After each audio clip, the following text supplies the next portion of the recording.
this was the most complicated game or set of rules that I'd ever heard in my life. Hi DVDs, welcome back. If it's your first time, my name is Talia Adewale and this is DISBYDEM. Today we're talking about The Devil's Plan, which is a Korean game show which is streaming on Netflix right now. Episodes 1 to 4. More episodes will be released October 3rd, but they're releasing them, I think, 4 at a time for now. So be sure to like, subscribe, hit that notification bell so you know when I post new videos. And let's just get into this because I'm really excited for this one, people. So we're going to be talking about the accommodations, the rules, the players, and then the games in this first episode. It's a very, very nice place. Honestly, the accommodation, the gigs are really nice. They have their bedrooms, they have the living area, and then they have the game area. It's spread out really nice. And the food. One thing I noticed is that the food is spectacular. They had whole ass lobsters the other in episode 3 or 2, I think. But they're feeding them really well. They're catered to, and then even during the games, they have snacks. And when I say snacks, it's like wings, burgers, like it's really top notch. If nothing else, you should be in this place for the food alone, you know? But they really do treat them well, unless you're in prison, and we'll talk about it. And then they get prison rules and prison food. The truth can be revealed by scheming. The wisdom to sway the hearts of others, cleverness that crosses the line, and anything goes in the name of victory. Those are like the main rules for the game. 12 contestants from various fields are out to clinch the title of the wittiest victor. This whole thing is a game of brains, people. And the chance to grab a cash prize amounting up to 500 million won. The devil, aka this guy, the host of the show who wears a mask. It's a very freaky mask, but I think it's really cool, and I feel like it's gonna be used a ton for Halloween this year, which is just around the corner, so it's actually perfectly timed. He describes the rules. Each player is handed a golden square, which is called a piece. They can barter with it, they can exchange it, they can do whatever they want. However, if they lose pieces, if they lose all their pieces, they are out of the show. So in order to remain in the show, you have to have at least one piece. So the pieces are your lives. Now let's meet the contestants. Junbin Kwan. He's a world-traveling YouTuber with nearly 1.7 million subscribers. When he came in, he reminded me of the guy from Hunter x Hunter, the one with the laptop, when they were doing their final games. I think his name was Nicholas. Yes, so Nicholas from Hunter x Hunter. Apparently we're not supposed to pronounce the X, people. And I'll put side-by-side pictures. Please let me know if you watched it, if you agree that he did look like that. All he needed was a laptop, and he was this kid from Hunter x Hunter. Moving on, we have Orbit. Orbit, whose real name is Jae-hyun Kim. I apologize for the names, people. I'm still getting used to Korean names, so sorry. He's a YouTuber with about 900,000 subscribers. Orbit is actually extremely smart. He was a key player in the first games that they played in episodes 1 to 4. I'm not gonna lie. However, he has a soft spot. Jong-yeon Kim, who has become the villain of the story. I actually, like, as soon as he walked in with those red sneakers, I was like, this guy is trouble with the capital T, and I was right. Jong-yeon Kim passed the general interview with flying colors. He was the only one that got a perfect score on the written exam, by the way. Dong-jae is a sociopath, and I don't even mean that in a bad way. I just think that he is the perfect candidate for this game, and I feel like he's going to go far if he doesn't get eliminated. Kyeong-rim Park, love her, is a popular South Korean broadcaster. She has garnered attention for her sassy, witty personality. 100%, she's the best on the show. And for leading a new trend in entertainment characters with her square jaw and unusual voice. I absolutely love this woman. If she gets eliminated, when she gets eliminated, I'm going to be heartbroken because I know she will. But until then, I'm enjoying her on the show, and I hope that she goes for the long run. She's in it for the long run. Dong-ju Seo. This is another person that I absolutely am in love with, and I think will go far. She's signed to a Korean entertainment company and balances her time as a US attorney with her broadcasting career. Dong-ju is, like I said, one of my favorite people, and she's showing herself to be a true contender in this game. I think as Dong-jae is the villain, she's like the heroine, which one is it, of the story. It's like opposites, and they perfectly balance each other out. So I want to see how that plays out in the game as it proceeds. Yumin.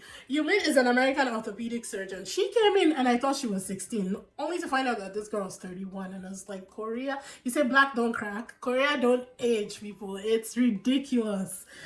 So she's an American orthopedic surgeon who was selected through an open call for applications. Sengwan, yes, Mr. Boo, aka Mr. Boo, is one of the K-pop artists that's on this. He is the 13th member of a boy group named 17. So if you guys know, you know. He is such a softie. I really do like him, but I don't think he is, his temperament is best for this show. I think he's intelligent, but he cries so easily and he's swayed so easily. So I don't know how it's going to work out for him. His best plan will be to ally himself with some strong contestants and then play it off till the end. Otherwise, he's going to get evicted real quick. Kyeong-rim is a former professional StarCraft player from Quebec, Canada, and a broadcaster based in South Korea. In the brain game survival show fandom, he's always a favorite to watch. And he showed that in this. He was spot on when it came to doing the puzzles and was leading the troop, to be honest. As a former professional gamer, he's quite the intellectual. Showed himself. He was actually really good. I actually liked him until he sided with the bad guys. And I was like, what are you doing, Gillian? What are you doing? You know? And then hye-sung majored in business administration at Seoul National University. She's okay. Right now, she's in the middle. But I don't know. She seems to be struggling at the end of episode 4. Not really sure why. So I guess maybe she just wasn't expecting it to be that tedious and it's getting to her. But if she doesn't buck up, she's gonna be killed off real soon. They have no sympathy in this game and I love it. Yeah, Ye-won is a female professional Go player from Korea. She's a YouTuber and the current PD of Kao TV's Go game. She's good. Quiet. She seems like a silent killer for now, but good. The only reason why I felt like she was, you know, somebody not to be messed with is because she's a Go player. And if you've watched The Glory, you know that Go players are extremely intelligent. Like, IQ out of this world. They're also very dangerous. She hasn't quite, just slightly dodged elimination at the end of episode 4, or episode 3, I think. But she's still there. And I think she's one that we need to watch because I feel like she's an underdog that's going to come back and take everything. She-won, because that's how they pronounced it. She-won Lee is a South Korean actress. This is another one, as she's the female counterpart to Dong-jae's villain. So she is also one of the bad guys. I call them bad guys, but they're entertaining as all hell. People love them all. She's good. Also very intelligent. Almost got eliminated at the end of episode 3 as well, but somehow got lucky, got saved. Still rocking the bad guys gang. She and Dong-jae are like the female, like the mom dad of the bad crew. So they're rocking that whole scenario to the T. Seok-jin is a South Korean actor with good looks, good height, and a brilliant mind. I don't know why they decided to put that in here. He's a mechanical engineer major from Hangwon University. He has been nicknamed Hapago, a combination of Seok-jin and AlphaGo. Didn't know that. For his exceptional performance in math. He's also a silent killer. Somehow has allied himself with Dong-jae and She-won right now, so he's part of the bad guys group. But I think at the end of episode 4, he had the most pieces. I can't remember. But yeah, he's also a threat in this game and should be looked out for. I think that his gameplay was absolutely fantastic during, what was it? It was the first game that they played, the virus game. He did really well. And I didn't even suspect him until the game was over. All right, so moving on. The first game that they played was the virus game. I'm going to explain the rules and I'm going to talk about the characters that were eliminated, but I'm not going to talk about the players because I expect that you guys are going to watch this or want to watch this at some point. So let's dive on into the virus game. The rules, oh my God, the rules are complicated. And I was like, huh? Every single time that they'll do something, I'm like, huh?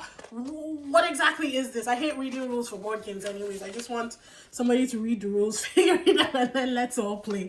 And this entire show is like one huge, massive board game with different board games in different episodes. All right, so let's talk about the virus game. So in the virus game, the rules are each contestant picked a number from 1 through 12. 2 terrorists are spreading a virus among the other 10 civilians.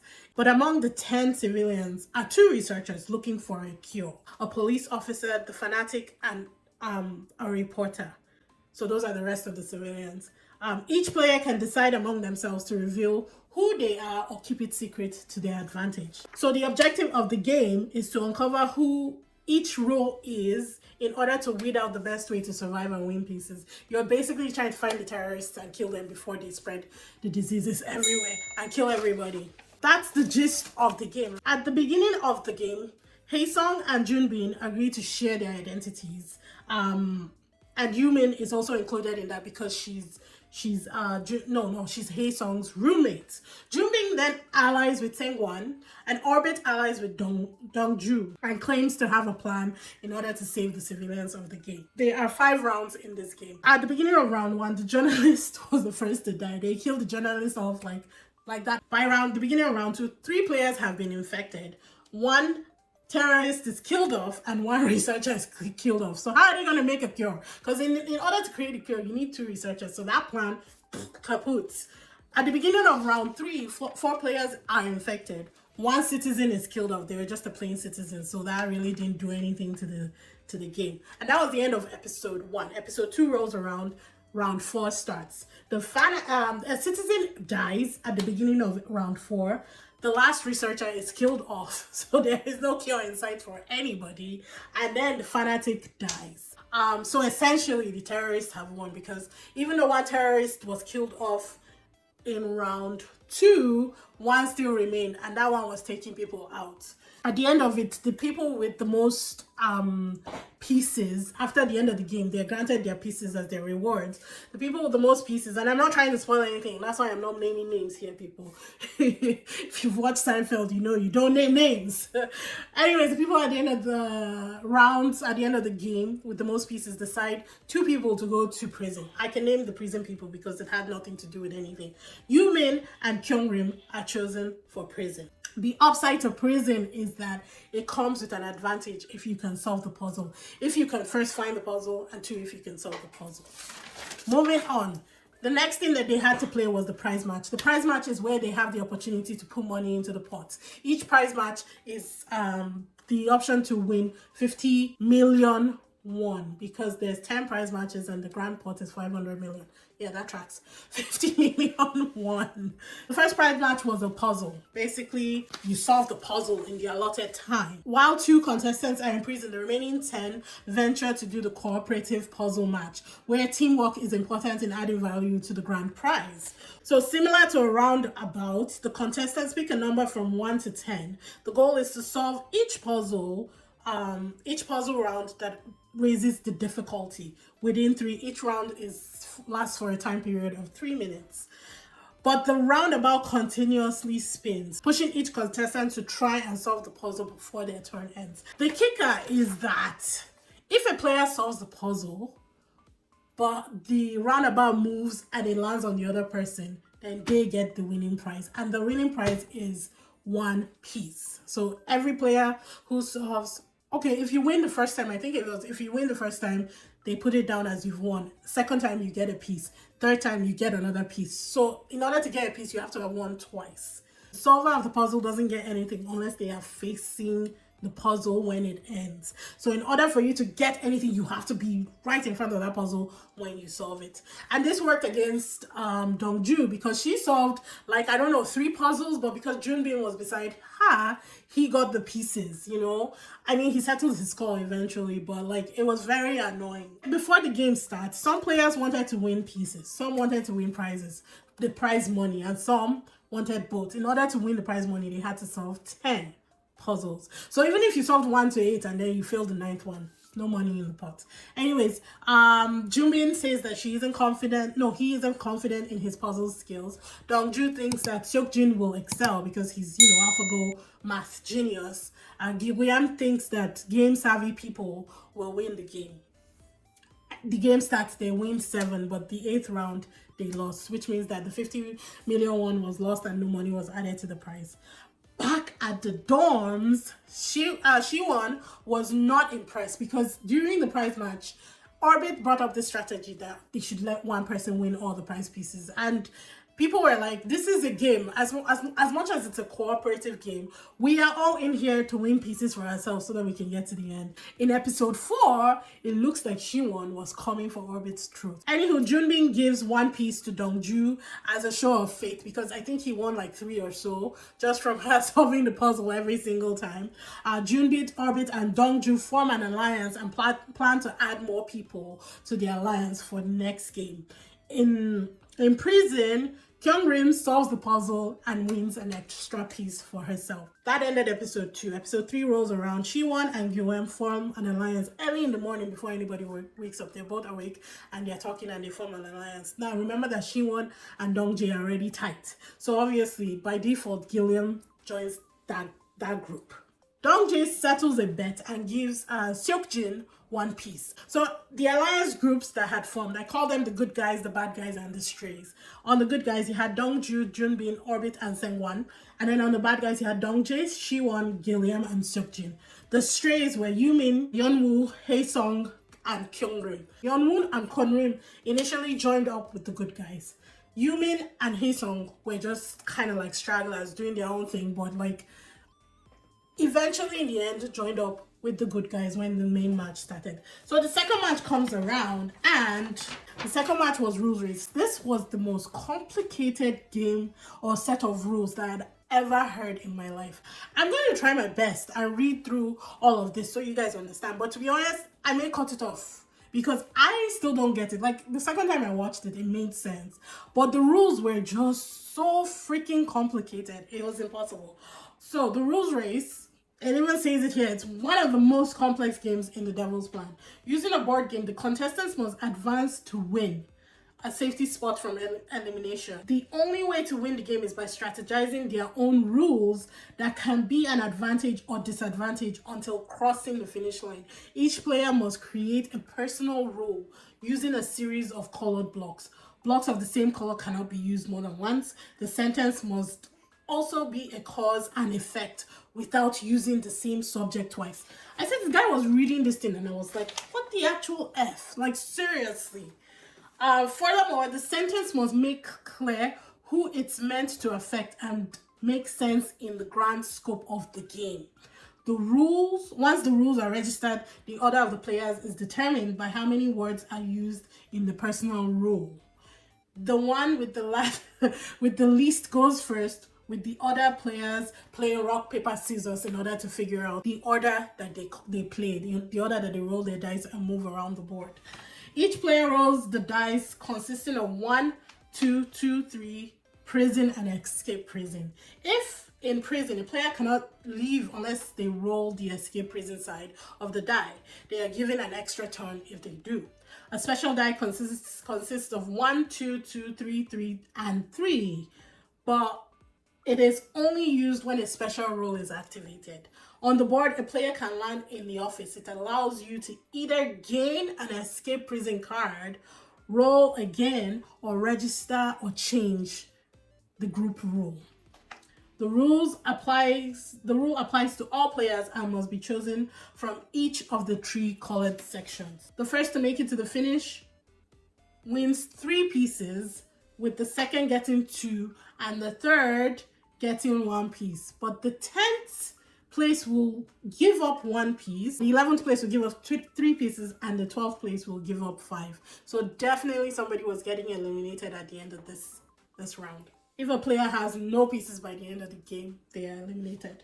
So yeah, this one was intense. I'm not even gonna lie. Orbit, as usual, had this whole huge game plan where he came up with a strategy for his, good guy gang. Unfortunately, like 10 minutes before they had to register their role, they figured out that something was up and the rules were not going to, work. But he fixed it. The good guys and the strays worked together against the bad guys. So it ended up being 8 versus 4. It was intense, people. This game was actually really fun to watch. By the end, they ended episode 3 when they started the game. So episode 4 came around and it was the end of the game, and the person who came in last was Gilliam, and he had to give up all his pieces and he got eliminated. And the new prisoners were chosen, and it was decided that Sengwan and Yeonwoo were the new prisoners. Obviously, like I said, there's an advantage to going to prison. So Yeon-woo finds the puzzle piece. It doesn't really show that she was trying to solve it. Excuse me, by the end of the episode, they don't really talk about it. Maybe in the next episode they will show us or show her solving it, but it did look a little bit complicated. So the rest of the gang went back, had dinner, and then it was time for the next prize match and the opportunity for another round of 50 million won to be added to the prize pot. After the rules game, the remaining contestants must use their brains to memorize as many details as possible to add to the grand prize. So within 20 minutes, the players must try to remember every detail of a photo in a separate room. Each player will be called out to answer questions. Out of 10 questions, one player can answer correctly or give up their pass to the next player and forfeit their turn. Remember that, because that came into play. One wrong answer is an automatic failure of the game. This one was very simple. The rules are very simple. The prize matches, the rules are very simple. It's the main matches that are like complicated for some reason. Anyway, the first to go was Siwon. And I think in her haste to memorize every single thing on the board, she wasn't paying attention to the rules. So where it says each player can give up their pass to the next player and forfeit their turn, she didn't really pay attention to that forfeit part. So the first question came up and she said that, it was very easy. So she wanted to pass that question up so that she can answer the hard question and leave the simple ones for the next players. But because she said pass, she lost her turn and they told her to get into another room. So Dongju came out next and decimated the questions. This is where it solidified for me that Dongju was one of my favorite players in this game. She just kept answering question after question and she killed all 10 questions, answered them by herself. By the end of each question, you could hear the teammates like wooing and clapping in the kitchen, because they were removed from her. Obviously, she was in the main game area. They were clapping every time that she got an answer right. It was like a Super Bowl moment for her, and I love that for her. Anyways, she won. They put 50 million into their grand prize, so at least there's some money in there right now.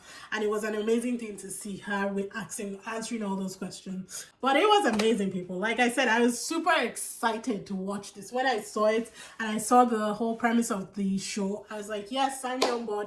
I'm here for it. I'm doing this. The next batch of episodes are coming out tomorrow. And if you're watching, let me know in the comment section, who are the players that you guys like, who are players you don't like right now, who do you see reaching the finish line? My money is on Dongjae, because as a villain, they always make it. But I'll see you guys in the next one. Bye!